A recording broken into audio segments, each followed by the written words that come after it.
দেখছেন স্কাই বার্তা নিউজ, খবর আপনাদের দেখাবো আমরা।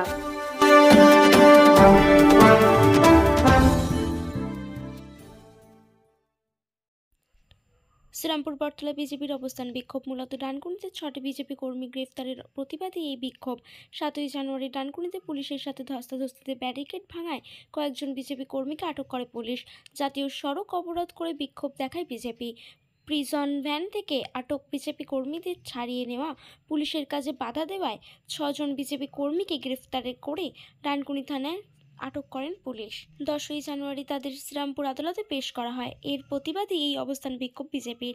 এই বিক্ষোভে যোগ দেন পুরুলিয়া বিজেপির সাংসদ জ্যোতির্ময় সিং মাহাতো, প্রণয় রায় সহ রাজ্য ও জেলা বিজেপি নেতৃত্ব। জ্যোতির্ময় সিং মাহাতো বলেন, যখন তৃণমূল কিছু করে তখন পুলিশকে সক্রিয় দেখা যায় না, আর বিজেপি মিটিং মিছিল করলেই পুলিশ ধরপাকড় শুরু করে। হুগলি থেকে বিশ্বজিৎ সাহার রিপোর্ট, স্কাই বার্তা নিউজ লাইভ। আপনারা 34 বছরের সিপিএম দেখেছেন, সেই সময় আপনারা দুর্নীতি জানতে পারেননি, কারণ সিপিএম এর আমলে কোনো দুর্নীতি উঠে দুর্নীতি। কিছুদিন আগে আপনারা দেখেছেন ইনসাফ যাত্রা, সেই যাত্রায় যিনি প্রতিনিধিত্ব করছিলেন মীনাক্ষী, দেখুন তিনি কাজ করেন, তিনি কিন্তু রয়েছেন আর্টস স্টুডেন্ট। তাহলে আর্টস স্টুডেন্ট হয়ে তিনি কিভাবে সায়েন্সের ল্যাবে কাজ করে সেটা আপনারাই বিচার করুন।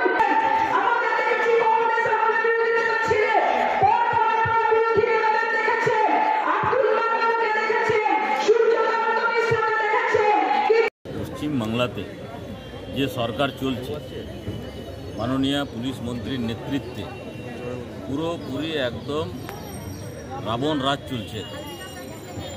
শাহজাহান শেখকে ধরার জন্য পুলিশ একটু ভয় না। আপনার অনুব্রত মণ্ডলের এত কোটি টাকা দুর্নীতি চড়াম করতো, তখন কোনো পুলিশকে অ্যাক্টিভ দেখা যায়নি।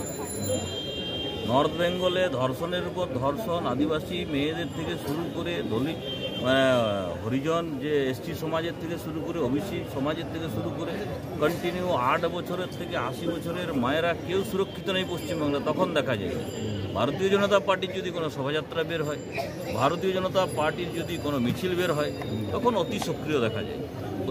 অত্যন্ত নিন্দনীয় এবং দুর্ভাগ্যজনক পশ্চিমবাংলাতে যে সরকার চলছে, আর এই সরকারের বিরুদ্ধে আজকে আমরা এই ধর্নাতে বসি। আর বিভিন্ন ইস্যু নিয়ে আন্দোলন তো করেন আপনারা, পুলিশের সঙ্গেও ধস্তাধস্তি হয়, সেক্ষেত্রে গ্রেপ্তার করতে হবে কেন? কি এমন ঘটেছিল? পশ্চিমবাংলাতে পুলিশ বলে কিছু নেই। পশ্চিমবাংলাতে দিদির যা মনের ইচ্ছা, নবান্নতে তো এখন আসা যাওয়া করেন না, বাড়ির থেকে উনি চালান রাজ্য, তার মাথাতে যা ঢোকে আর সেটাই উনি করেন। গণতন্ত্র বলে কিচ্ছু নেই, সংবিধান বলে কিচ্ছু নেই। পশ্চিমবাংলাতে তাদের মনে যেটা ইচ্ছা হয় সেটাই করে।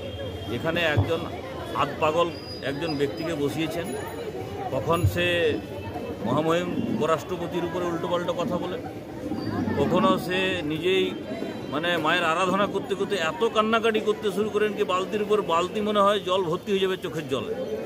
এগুলো আমাদেরকে শ্রীরামপুরের মানুষকে দেখতে হয়। সেরকম ব্যক্তির দ্বারা নিয়ন্ত্রিত আছে এখানে প্রশাসন। আর বিরোধীরা যাই যা প্রোগ্রাম করুক না করে, বিশেষভাবে ভারতীয় জনতা পার্টি পুরো পুলিশ প্রশাসনকে লেলিয়ে দেওয়া। কি করবেন এরপর আপনি? আমরা ধর্নাতে আছি, আমরা গণতান্ত্রিক পদ্ধতিতে আমরা ধর্নায় বসেছি, প্রোটেস্ট করব, চলবে ধর্না। বলছে তৃণমূল বলছে, দেখুন আপনার সেরকম যদি থাকে, খাটের তলাতে আপনি 500 কোটি টাকা রাখবেন, 30 কোটি 40 কোটি টাকা কন্টিনিউ বেরোবে, আর সেটা যখন খোঁজ করতে যাবে তখন যদি বলবেন আপনার প্রতিহিংসা রাজনীতি, দুর্ভাগ্যজনক। এরকম আপনার কার বাড়িতে গেলে পাওয়া যায়নি। এই যে আপনার তদন্ত চলছে এখন আপনার খাদ্য দুর্নীতির, আনুমানিক আমি শুনতে পেলাম 10,000 কোটি টাকা ছাড়িয়ে যাবে সেই দুর্নীতি। আপনার এই শ্রীরামপুর থেকে শুরু করে কালীঘাট পর্যন্ত এটার ভাগিদার আছে। আপনি বলুন, তাহলে কি চুপ করে বসে থাকবে তদন্তকারী সংস্থা? না, চুপ করে বসার কথাও না। তাদের যা কাজ তারা করছে, দুধের দুধ জলের জল হয়ে যাবে। আর একটা জিনিস বলে দিচ্ছি, এই তদন্ত মহামহিম আপনার প্রধান বিচারপতি হাইকোর্টের নির্দেশে এই চলছে, তদন্ত চলছে। এখানে সরকারের কোনো ভূমিকা নেই, শুধুমাত্র এজেন্সিদেরকে দায়িত্ব দিয়েছে। কে দিয়েছে? কি হাইকোর্ট দিয়েছে।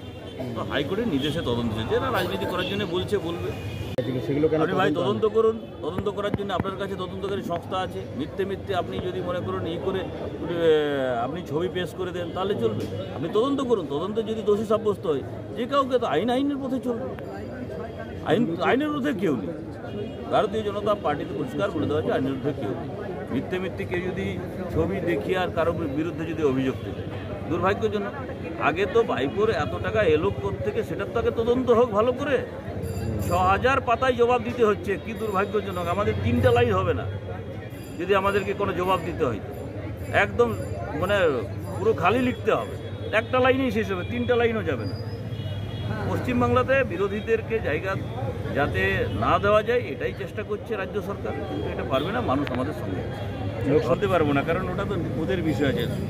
একদম তদন্তকারী সংস্থা স্বতন্ত্র আছে, হাইকোর্টের নির্দেশে চলছে, এবং সেটা আপনারা যে বিচারপতিরা আছে তারা যদি জবাব দেন তাহলে তাদের কাছে জিজ্ঞেস করুন, কিংবা যারা তদন্ত করছে তারাই বলতে পারবে, আমাদের বলার বিষয় না। তৃণমূল তো বলছে ইডি কোর্ট কি আমাদের ভারতীয় জনতা পার্টির আছে নাকি?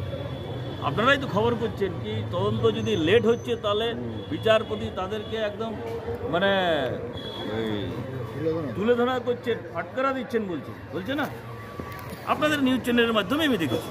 তো সেই জন্যে কোথাও তো এরকম নয় কি ভারতীয় জনতা পার্টির কোনো পদাধিকারী ইডি কিংবা সিবিআইয়ের সঙ্গে কথা বলছে, এরকম নয়।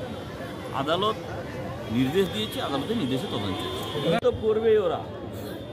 আপনারা দেখেছেন কারো বাড়িতে যদি এই কেন্দ্রীয় তদন্তকারী সংস্থা যায় আর সেই সংস্থার উপরে কী করছে, লাঠি ডান্ডা দিয়ে হামলা করছে, কি দুর্ভাগ্যজনক। এটা ভারতবর্ষে পশ্চিমবাংলা ছাড়ার কোথাও হয়নি। এটা জবাব দেবে মানুষ, আগামী লোকসভা নির্বাচনের জবাব দেবে। রবিবারের ঘটনায় গতকাল অ্যারেস্ট করতে কেন হলো পুলিশ? এটা তো পুলিশরা বলতে পারবে, পুলিশকে জিজ্ঞেস করুন। উপরের থেকে যেরকম নির্দেশ আসছে সেরকম কাজ করছে। বহু পুলিশ আছে যারা চাই না অনৈতিক কাজ করতে, কিন্তু তৃণমূল কংগ্রেসের উপরের থেকে যারা বসে আছে তারা বাধ্য করছে এরকম কাজ।